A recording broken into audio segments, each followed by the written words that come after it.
হযরত আবু হুরায়রা রাদিয়াল্লাহু তাআলা বর্ণনা করেন, রাসূল সাল্লাল্লাহু আলাইহি সাল্লাম বলিয়াছেন,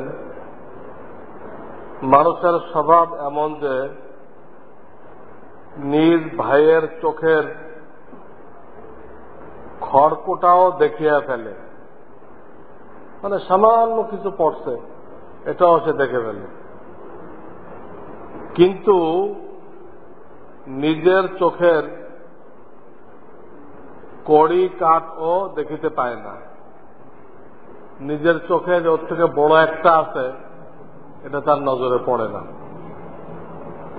ফায়দা, এই হাদিসে কথাই বোঝানো হয়েছে যে মানুষের চোখে অন্যের ছোটখাটো দোষও ধরা পড়ে, কিন্তু নিজের বড় বড় দোষও মানুষ দেখিতে পায় না।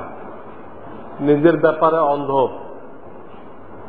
আর অন্যের ব্যাপারে খুব দৃষ্টি সম্পন্ন।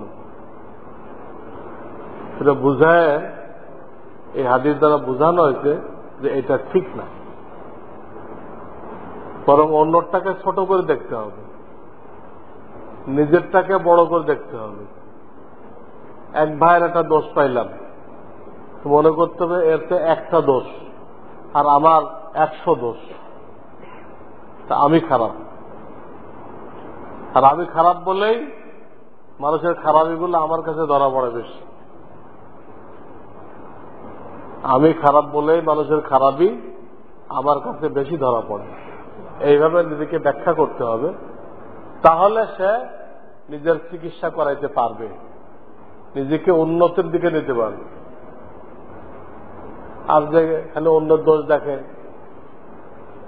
তাদেরকে হেয় প্রতিপন্ন করে, হেয় মনে করে, তার সামনে আগানোর কোনো রাস্তা নেই। সে খালি পিছাইতে থাকে, পিছাইতেই থাকে। ওটা উন্নতির রাস্তা না। উন্নতির রাস্তা হলো নিজের দিকে দেখা, নিজের ভুল ত্রুটি সংশোধন করা। আল্লাহ আমাদেরকে তৌফিক দান করে।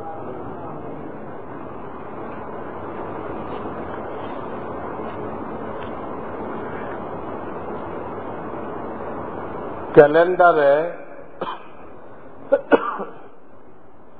সূর্যোদয়ের যে সময় দেওয়া থাকে, ঠিক সেই সময় নামাজ শেষ হলে নামাজ হবে কিনা? তখন নামাজ হবে না। সূর্য উদয়ের যে টাইমটা, সেই টাইমটা এসে গেছে, আর ওই সময় তার নামাজ শেষ হয়েছে। তো তার মানে এমন সময় তার নামাজ শেষ হয়েছে যে সূর্যের কিনারা দৃষ্টিগোচর হয়েছে, কোনা দেখা গেছে। এই নামাজটা হয় নাই। পরে আবার ভালো সময়ের ভিতরে, এখন তো মকরু টাইম, ভালো সময়ের মধ্যে এটা পড়ে দিতে হবে। ফজরের ওয়াক্ত শুরু হওয়ার পর তাহিয়াতুল উযু ও তাহিয়াতুল মসজিদের নামাজ আদায় করা যাবে কি না? যাবে না। শবে সাদেক হওয়ার পরে 2 রাকাত সুন্নত ছাড়া আর কোন সুন্নত বা নফল পড়া জায়েজ নেই। ফজরের 2 রাকাত সুন্নত ছাড়া আর কোন সুন্নত, কোন নফল জায়েজ নেই। উমরি কাজা পড়তে পারে।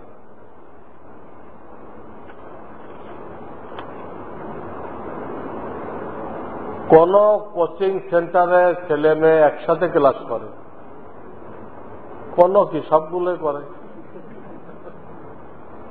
সেখানে শিক্ষকতা করে বেতন নেওয়া জায়েজ হবে কিনা? শিক্ষকতার বেতন হালাল, কিন্তু তার তো বারবার কুদৃষ্টি হবে। প্রতিদিন তার আমলনামায় কত গুনাহ কবিরা জমতে থাকবে, এটার থেকে বাঁচবে কিভাবে? বেতন হালাল, কিন্তু সে তো অনেকগুলো হারাম করছে।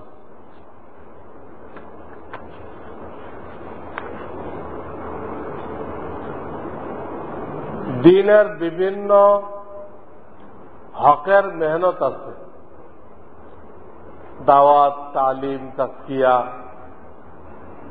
এই 3 কাজের পারদর্শী ব্যক্তিদের মধ্যে অনেক ইখতিলাফ, মতবিরোধ শুনে থাকি। এর দ্বারা আমরা যারা 3 লাইনে মেহনত করতে আগ্রহী, আমরা হতাশায় ভুগছি। এমত অবস্থায় কি করণীয়? এই হতাশায় ভোগাটা গলত। আপনি 3 ডাক্তারের কাছে যদি একই রোগ নিয়ে যান তো 3 রকম চিকিৎসা দিবেন। তো এই জন্য কি হতাশায় ভুগবেন, না এক ডাক্তার থেকে ওষুধ দেখে খাইতে আরম্ভ করবেন? 3 ডাক্তারের কাছে গেলে 3 ডাক্তারের প্রেসক্রিপশন এক হবে না, প্রেসক্রিপশন 3 রকম হবে। কিছু কিছু ওষুধ মিল থাকবে, কিছু কিছু মিল থাকবে না। তখন কি রোগী হতাশায় ভুগবে? না যার দিকে তার আকর্ষণ হয় সে যা ওষুধ দেয় ওটা খাইতে আরম্ভ করবে। কাজে 3 লাইনে যারা আছে এর মধ্যে তুলনামূলক যার দিকে আপনার আকর্ষণ হয় তার কথা অনুযায়ী চলেন। আপনাকে কোন একজনকে মেনে চলতে বলা হয়েছে মৃত্যু পর্যন্ত, আপনি কামিয়াব। সহি বলার দায় দায়িত্ব তার। সে ভুল বললে আপনার কোনো ক্ষতি হবে না, জনগণের কোনো ক্ষতি হবে না। আলেমরা যদি ভুল দিক নির্দেশনা দেয় তারা দায়ী থাকবে, জনগণ পার হয়ে যাবে। এতে কোনো হতাশা নেই। এই হতাশাটা শয়তান করছে মাহরুম করার জন্য। শয়তানের যাতে কারো কাছে না যায় এই মাহরুম করার জন্য হতাশার মধ্যে থাকবে। মসজিদে এসে যদি আমরা 2-3 জন দেখি জামাত শেষ, তাহলে কি আমরা নিজেরা জামাত করে নামাজ পড়তে পারবো? যে জায়গায় জামাত হয়েছে ওই জায়গায় তো আর করা যাবে না, অন্য কোনো কোনায় ডোনায় করা যায়। আরো ভালো হয় যদি ইমাম মুয়াজ্জিনের কামরা থাকে, সেখানে যাই করলে আরো ভালো হয়। প্রথম জামাতের গুরুত্ব যাতে কমজোর না হয় এই জন্য বারবার জামাত করার অনুমতি দেওয়া হয় না।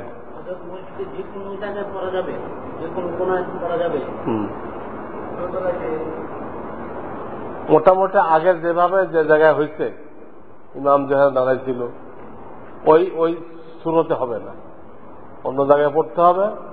তারা কোনো আজানও দিবে না, ইকামতও দিবে না। এরপরও এর থেকে উত্তম হলো যদি কোন পাশে রুম থাকে সেটা আরো উত্তম।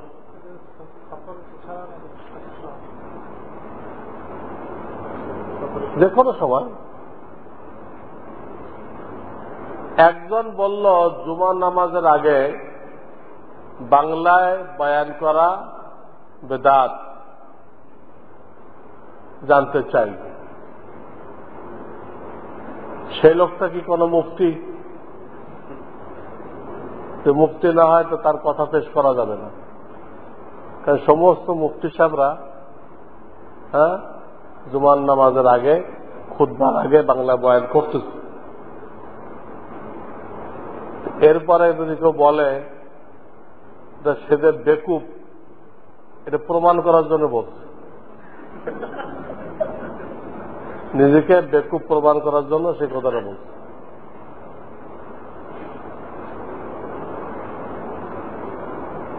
আহলে সুন্নাত আল জামাতে আপনার নাম দেখে ইঞ্জিনিয়ারিং ইনস্টিটিউটে গিয়েছিলাম, আপনাকে দেখতে না পাওয়ার কারণ জানতে পারি কি? আমি এখন ক্লাস নিয়ে খুব ব্যস্ত, এই জন্য আমি ক্লাসের সময় কোথাও যেতে পারি না। বাকি আহলে সুন্নাত আল জামাতের লোক আমিও একজন, আমি একজন আহলে সুন্নাত আল জামাত। এই নামটা বেদাতিরা চুরি করে নিয়ে গেছে। বেদাতিরা তাদের বেদাতকে আড় করার জন্য তারা এই নামটা খুব ব্যবহার করে, অথচ যে বেদাতের মধ্যে আছে মিলাদ কিয়াম ছাড়া কিচ্ছু বোঝে না, তার জন্য এই নাম ব্যবহার করা গলত। তারাই ব্যবহার করতেছে। আর আসলে যারা আহলে সুন্নাত ওয়াল জামাত এরা চুপ করে বয়ে দিচ্ছে, নিষ্ক্রিয়। এই নিষ্ক্রিয়তার সুযোগে এই সহি নামটা ভণ্ডরা ব্যবহার করছে, আমাদের নাম তারা নিয়ে গেছে। এই জন্য এই নামটা আসলে যাদের প্রাপ্য তাদের ব্যবহার করা উচিত, এবং ওরা যে বেদাতি সমাজকে জানাই দেওয়া উচিত।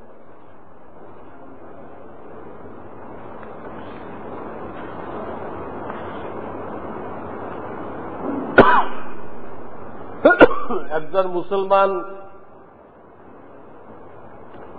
কোন কোন হাদিস গ্রন্থের হাদিস মানবে? শুধু কি সিয়াসেতার হাদিস, নাকি এছাড়া যত হাদিসের গ্রন্থ রয়েছে সবগুলো হাদিসে মানতে হবে? হাদিস মানতে বলা হয় নাই, কোন হাদিসেই হাদিস মানতে বলা হয়নি, সুন্নাত মানতে বলা হয়েছে। কাজেই সিয়াসত্তার সব হাদিস মানা যাবে না, হাদিস দেখে আমাদেরকে চলতে বলা হয়নি, সুন্নতের কিতাব দেখে চলতে বলা হয়েছে। সুন্নতের কিতাব কোনটা?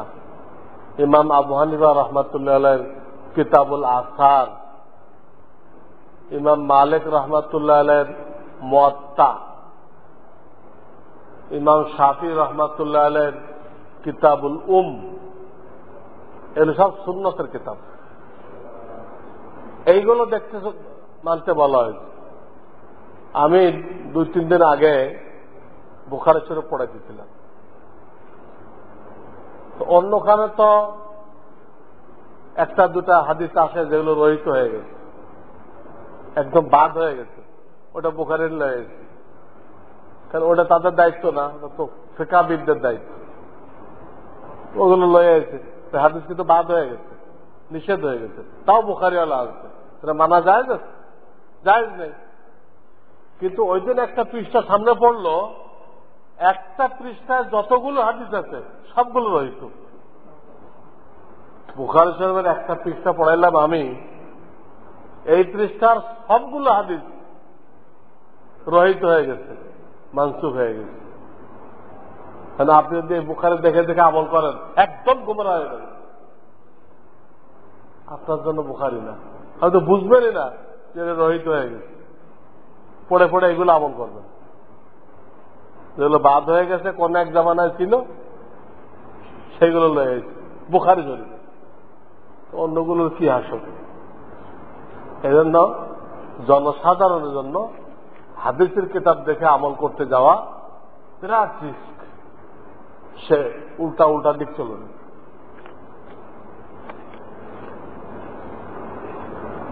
এই জন্য খেয়াল রাখি, আমাদেরকে হাদিসের কিতাব দেখে চলতে বলা হয়নি, সুন্নতের কিতাব দেখে অথবা ফিকহের কিতাব দেখে চলতে বলা হয়েছে। ফিকহাতে কি লেখা আছে? সুন্নতের আর এক নাম, সুন্নতের আর এক নাম ফিকহ।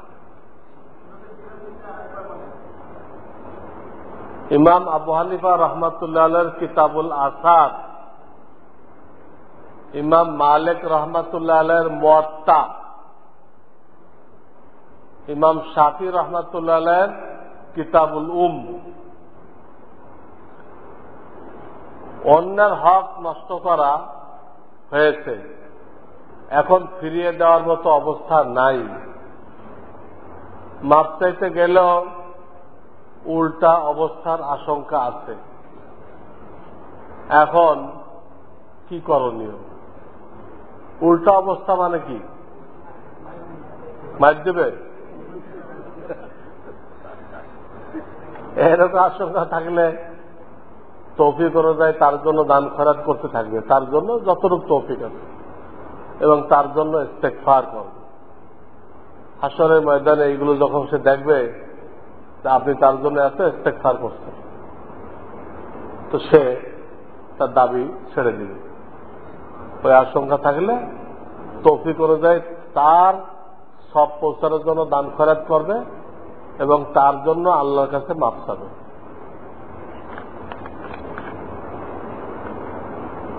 ছেলে সন্তানকে স্বর্ণের মালিক বানিয়ে দেওয়া জায়েজ হবে কিনা? উল্লেখ্য ছেলে সন্তান নাবালেগ, মালিক বানায় দেওয়া তো নিষেধ না, কিন্তু তারা ব্যবহার করতে পারবে না। ছেলেরা স্বর্ণ ব্যবহার করতে পারবে না। হ্যাঁ, মালিকানা থাকলো, যখন টাকার দরকার হয় ওটা বিক্রি করে তার কাজে লাগানো হবে। হ্যাঁ,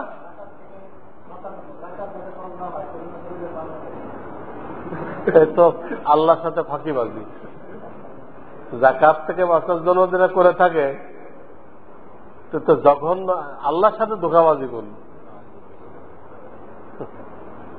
আল্লাহ তো তার সব ধন সম্পদ কেড়ে নিয়ে যেতে পারে। গরিবদের একটু সাহায্য করবে। যাকাতটা কে রাখো? মুরগি কিনলে নাড়ি বুড়ি ফেলবেন না? বাজার থেকে মুরগি কিনলে নাড়ি বুড়ি সহ খাবেন তো ফেলবেন? ওই নাড়ি ভুড়িটাকে বলা হয় মালের যাকাত। আপনাকে যে মাল দিছে এর মধ্যে একটা নাড়ি ভুড়ি আছে, এটা সহ খাওয়া যাবে। আলাদা করে দিলেন, তারপর সম্পূর্ণ মালটা কি হয়ে গেল? হালাল। হালাল তৈবা, হালাল খান। আর যত্নটা রয়েছে নাড়ি বুড়ি সহ পাকাইতে আছে। কাজেই নাড়ি বুড়ি ফেলতে রাজি নেই। কি পরিমাণ বখিল এই লোকটা।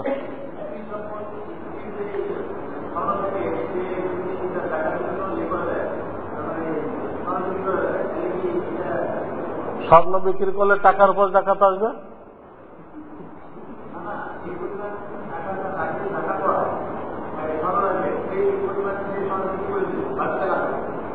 হয়তো কিছু স্বর্ণ আছে, কিছু টাকা আছে, সে আবার যাকাত আসবে।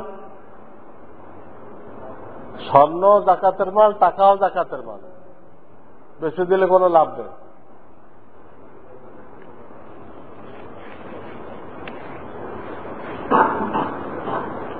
মন খুব খারাপ। তবলিগের সব সাথীরা দিদারসে তাদের ছেলে মেয়েদের স্কুলে ভর্তির প্রতিযোগিতায় লেগে গেছে।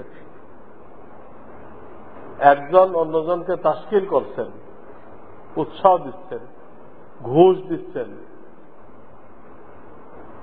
এবং তারা বলছেন আলেম বানানো জরুরি না।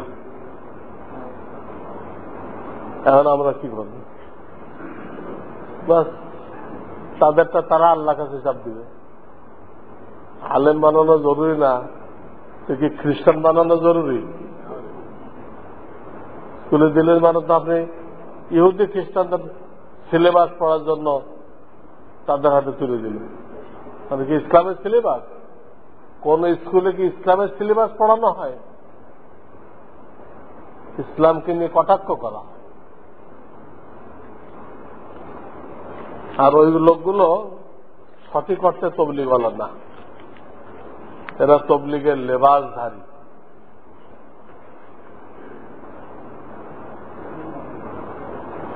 তারা দলিল দেয় আমরাও তো স্কুলে পড়ছি, আবার তবলিগে দেয় দিনদার হয়ে গেছে। কিছুই দিনদার হন নাই। দিন যদি আপনার ভিতরে আসত তো তবলিগ আপনাকে বাধ্য করত আপনার ছেলেকে কোরআন শিক্ষা দিতে। আপনি বুঝতেছেন আমি তো স্কুলে পড়ে দিনদার হয়েছি, আমার ছেলে হবে, আমার ছেলে স্কুলে পড়ুক। এই কথাটা বলার দলিল আপনি যে বুঝতেছেন আপনি দিনদার হয়েছেন, আসলে দিনদার হন নাই। আপনি এখানে ধোকার মধ্যে আছেন।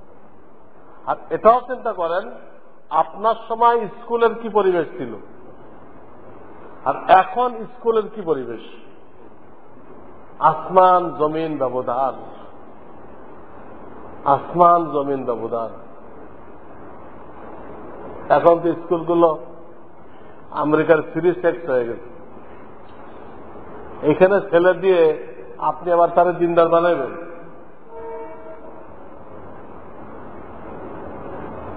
জীবনে অনেক মানুষের গীবত করা হয়েছে। এখন যাদের গীবত করা হয়েছে তাদের সবার কাছে গিয়ে মাপ চাওয়া সম্ভব নয়। এই অবস্থায় এই গুনাহ থেকে মাপ পাওয়ার উপায় কি?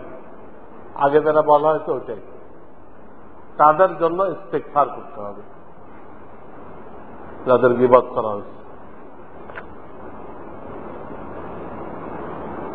এক মসজিদের ইমাম সাহেব বেদাতি, কিয়াম করা থেকে শুরু করে এমন সকল ঘটনা আলোচনা করে যা কোনো হাদিসে বা কোরআনের মধ্যে নেই। এই কারণে তার পিছনে নামাজ আদায় করতে ভালো লাগে না। এমত অবস্থায় তার পিছনে নামাজ আদায় করা কি ঠিক হবে? আপনাকে আশেপাশে আরো কোনো ভালো মসজিদ থাকলে সেখানে যাওয়া উচিত। বেদাতি ইমামের পিছনে নামাজ কমপক্ষে মকরু তাহরিমাতে হবে, মকরু তাহরিমা। আর যে সবগুলো মসজিদ একরকম হয়, তখন শরিয়ত নামাজ তরক করার অনুমতি দেয় না, তখন পড়ে নিতে বলা হয়েছে। তখন নামাজ আল্লাহ মাফ করে দিবেন, মকরু হবে না। কারণ সবগুলো মসজিদ একই হালাত, কোথাও যে আপনি সহিভাবে করবেন তার কোনো সুযোগ নেই। তখন এই গুনাহটা আল্লাহ তাআলা উঠাই নেন।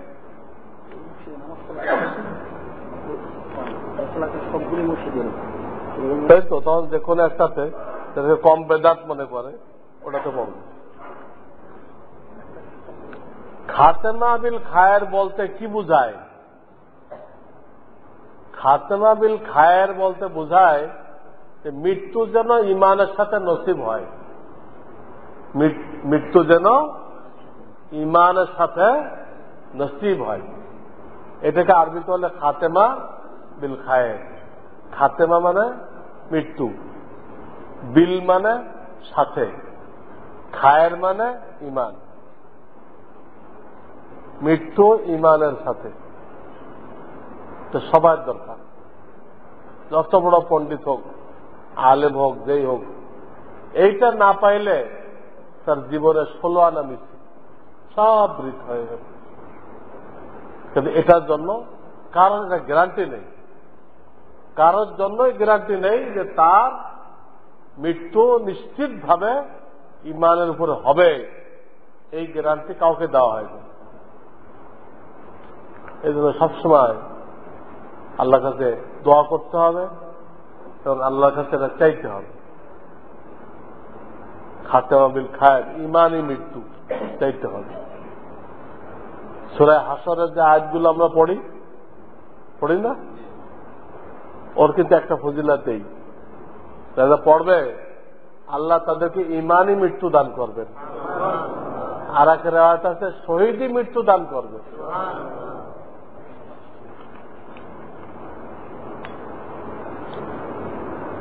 আমরা যখন খুতবার মধ্যে রসুলের নাম শুনি তখন আমাদের দুরূদ শরীফ পড়তে হবে কিনা? আরবি খুতবা চলাকালীন মুখে দুরূদ শরীফ পড়া জায়েজ নেই, মুখে দুরূদ শরীফ পড়া জায়েজ নেই। অন্তরে অন্তরে পড়বেন, অন্তরে অন্তরে দুরূদ শরীফ পড়বেন।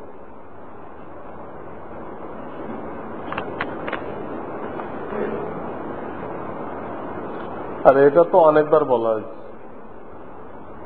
ইসলামের দৃষ্টিতে দেশশ্রেণীর কার্যকলাপ সঠিক কিনা এখন আর ইসলামের দৃষ্টিতে দরকার নেই, দুনিয়ার দৃষ্টিতেও ধোঁকাবাজেরা সব পত্রিকায় এসে গেছে। এতদিন তো আমি ইসলামের দৃষ্টিতে কইছি, ইদানিং পত্রিকাগুলো যারা নাকি নিজেরাও শয়তান, এই শয়তানদের দৃষ্টিতে এরা আরো বড় শয়তান। এটা নিয়ে আর বহাস করার দরকার নেই। এটা আমি বারবার বলছি যে হায় হায় কোম্পানি হবে, বারবার বলছি যে ডেস্টিনি একদিন হায় হায় কোম্পানি হবে নিশ্চিত। কোন সুদভিত্তিক কোম্পানি, জোয়া কোম্পানি এটা চলতে পারে না, এক সময় দেয় ধ্বংস হবেই। আল্লাহ কোরআনে বলে দিচ্ছেন ইয়ামহাকুল্লাহুর রিবা। কিন্তু আমরা কোনো গায়েব জানি না, আমরা তো কোরআন দেখে দেখে বলি, এই জন্য এত শক্তভাবে বলতে পারি। এটা আর আলোচনার কোনো প্রয়োজন নেই। এখন সরকারের কাছে বিচার চাওয়া দিচ্ছে, সরকার বিচার করতে গড়িমসি করতেছে। হয়তো তারাও ভাগিদার, দেশকে যে অবৈধ কামাইছে তো সরকারের লোকেরাও এর ভিতরে ভাগ পাইছে, যেখানে তারা আমতা করছে।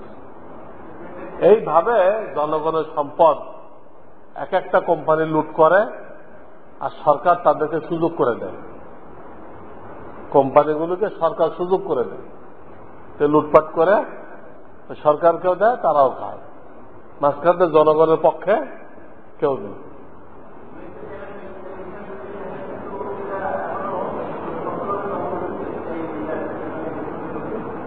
ওটা হলো মুরগি জবাই করলে খুব শক্তভাবে দাবি করে,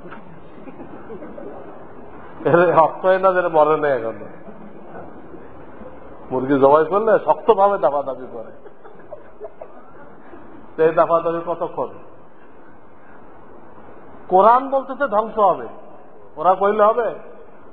কোরআন সহি। সুবহানাল্লাহ ওয়া বিহামদিহি। আল্লাহুম্মা সাল্লি আলা সাইয়্যিদিনা মুহাম্মাদ।